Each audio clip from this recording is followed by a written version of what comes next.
Bonjour, aujourd'hui j'aimerais vous présenter un kit de Revell que je n'attendais pas du tout. Il y a quelques années, Revell s'est mis, en plus de Star Wars, en plus du reboîtage des kits de Galactica de Mobius, etc.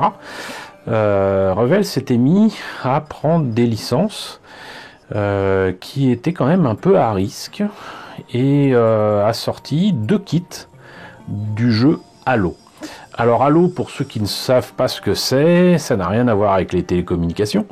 C'est un jeu, apparemment Microsoft, un jeu dont le premier volet est sorti tout début des années 2000 et qui a été développé sous différents chapitres, qui a même eu une version revisitée du premier volet il y a pas très longtemps, je crois, et qui a été développé sous la forme de films, même de séries, de courts-métrages d'animation, de romans, tout ce que vous voulez.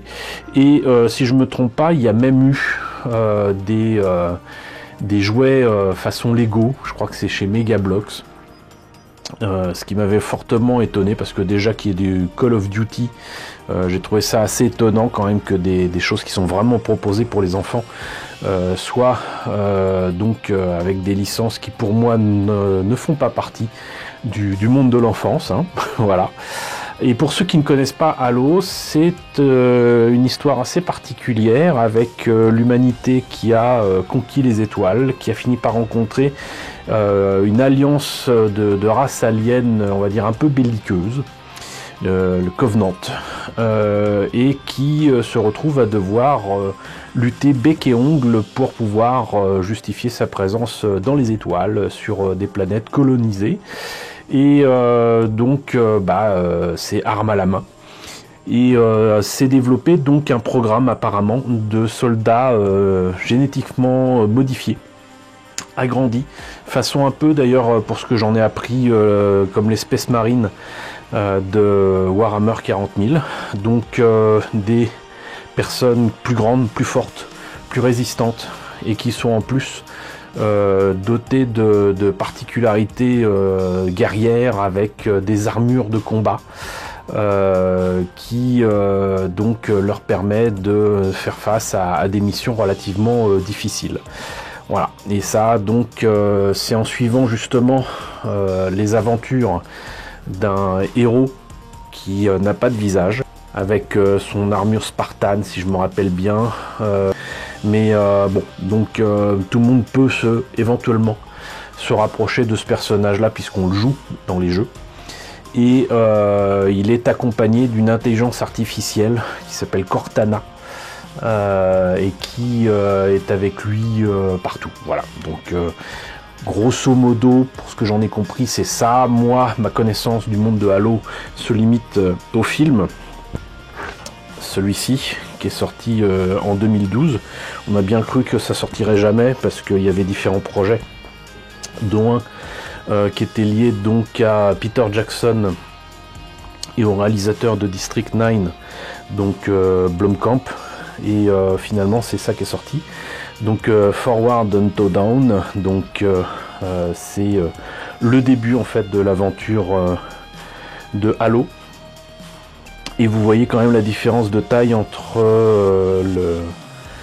le Spartan et un soldat de base, quoi. Il y a eu aussi des courts-métrages d'animation que j'aime beaucoup, qui s'appellent Halo Legends. Ça, c'est les Japonais qui s'y sont frottés, certainement suite à l'expérience de Animatrix, je ne sais pas. Mais Animatrix, c'était quand même quelque chose aussi.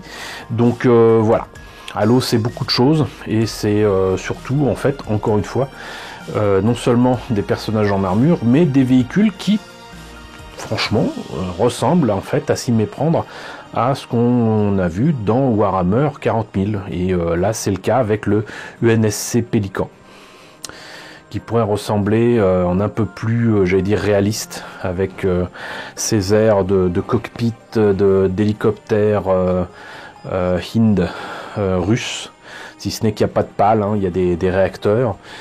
C'est un transporteur de troupes, hein, très clairement. Et ce kit donc représente un véhicule qui en plus est livré avec 2 pilotes. Il m'a l'air d'être proche du 1,72. On verra tout à l'heure s'il y a une échelle. En tout cas, c'est un kit qui semble très proche de la logique de construction des build and play de Star Wars, toujours chez Revell. Donc ça peut être intéressant puisque clairement, apparemment, il y a de la lumière, il y a du son. Voilà, j'espère cependant que le kit est mieux que ce que l'on voit sur l'illustration de la boîte. Je sais pas s'ils étaient en fin de course là, Revell, mais sincèrement, ça m'envoie pas du rêve. On a l'impression de voir un très vilain jouet pirate avec un truc mi-image de synthèse, mi-maquette mal montée, mal peinte. Et ça me semble quand même être un petit peu dénué de détails, mais on va voir ça. Donc qu'est-ce que ça donne sinon?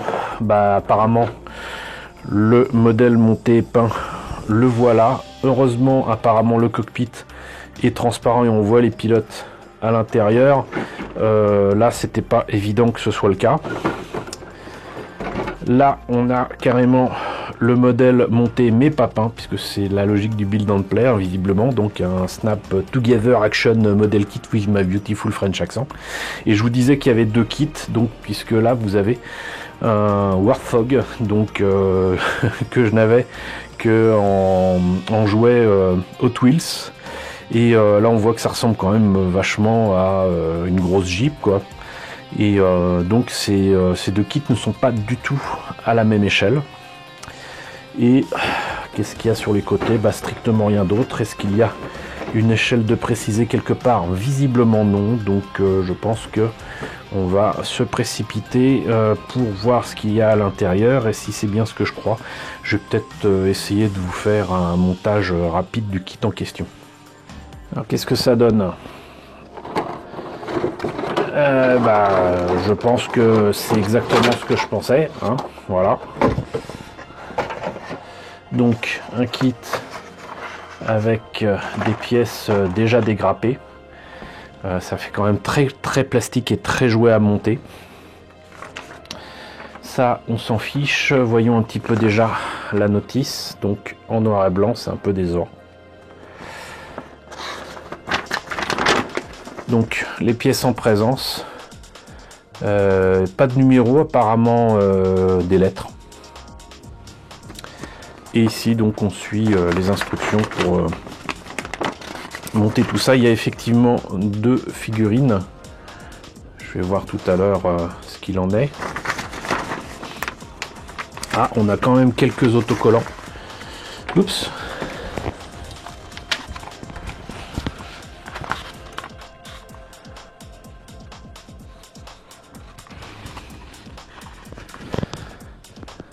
Donc des autocollants, on est loin de la qualité Bandai, hein. C'est un peu grossier. Encore une fois, ça fait jouet, vraiment très jouet. Et donc voilà,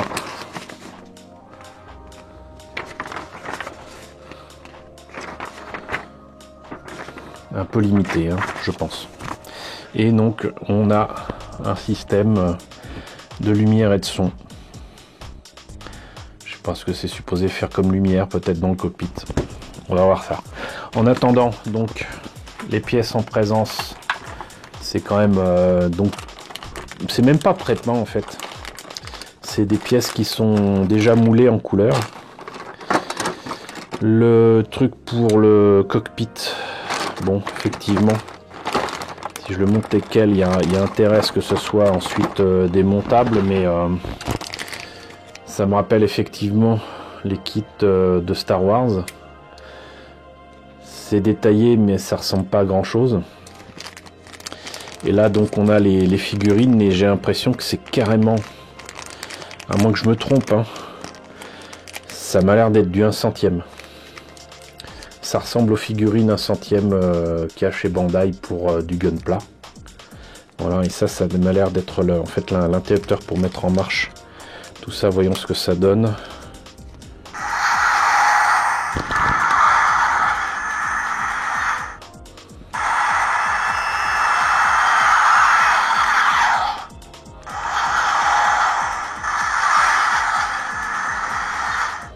Ouais. Bon, on va voir ce que ça donne. Donc laissez-moi un peu de temps, je monte le kit, je compterai les minutes et on va voir le résultat final.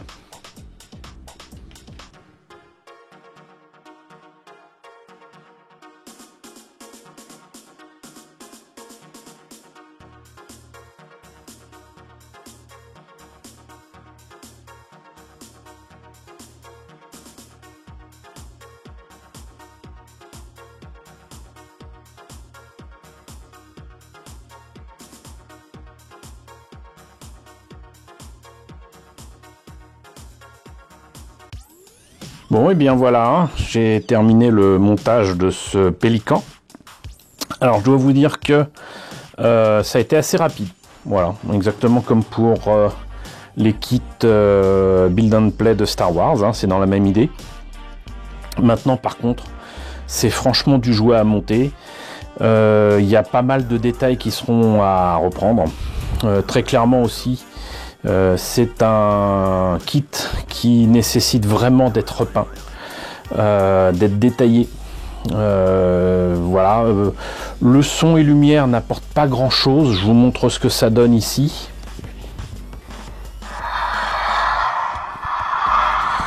D'ailleurs là vous voyez pas grand chose en fait, donc je vais recommencer. Voilà, donc vous avez ces petits machins là qui font penser à Harrier anglais, quoi qu'il me semble qu'il existe des modèles américains. Et donc si vous faites ça,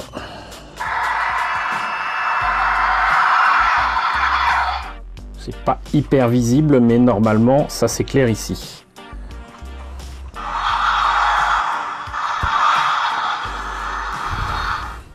Alors ça part d'une bonne idée. Le problème c'est que malgré tout il y a des fuites de lumière et du coup ça éclaire en rouge là et à l'intérieur du cockpit aussi. Voilà.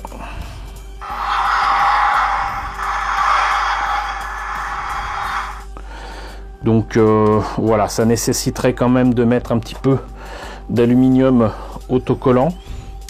Le truc par contre c'est que c'est bien pensé pour certaines pièces.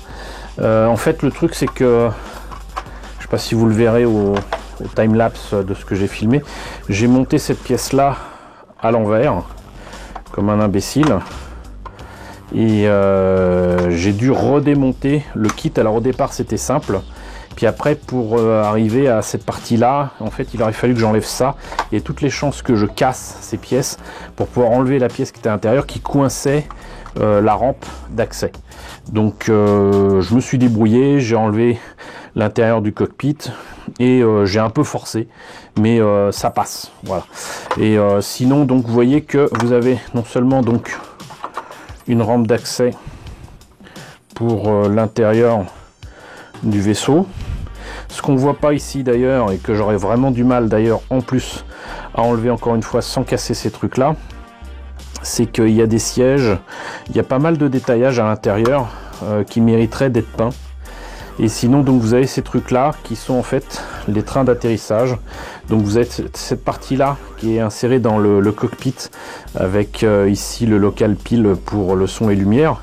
En fait vous tirez ça, un peu comme pour le Faucon Millennium de Star Wars, vous avez ça de déployer et donc là vous pouvez le poser quoi. Voilà, sinon vous avez les réacteurs et les petites ailes qui sont articulés et qui font clic-clac, hein, c'est pas loose, ça reste coincé quand vous le mettez dans une certaine position. Et les formes sont sympas encore une fois, mais ça nécessite vraiment d'être peint, d'être repris pour donner, j'imagine, au moins un semblant de réalisme et un truc sympathique. Les figurines m'ont l'air quand même vachement sympa. Mais voilà, là en l'état, bof, vraiment trop jouet, trop plastique, trop vert plastique. Et cette forme, bon, qui est de toute façon celle qu'on voit dans le jeu, mais me rappelle beaucoup trop et ce qu'il y avait dans Warhammer 40 000 et l'origine même, je crois, de Warhammer 40 000 et de... je sais plus comment ça s'appelait, un truc justement qui faisait penser aux marines de Aliens, donc le second film Alien, celui de James Cameron, et le Dropship. C'est ça quoi, voilà. Bon, maintenant les influences sont diverses, hein, comme je le disais au début. Là on reconnaît quand même très clairement un habitacle qui fait Hind, donc cet hélicoptère aux formes très organiques d'origine russe, qui est absolument superbe. Il est là, hein, il est là. Maintenant, bon, mais est-ce que ça vaut le coup de l'acheter? À vous de voir, à vous de voir.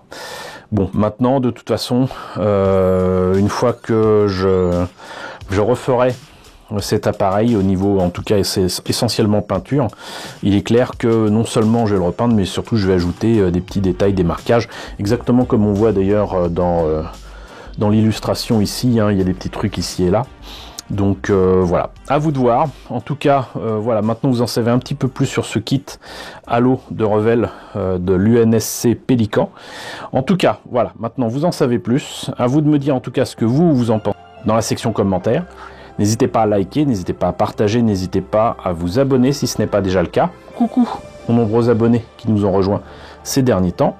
Coucou aux grands anciens qui me suivent désormais depuis 4 ans. Merci à tous de votre fidélité, merci à tous de votre soutien sur PayPal et sur Tipeee.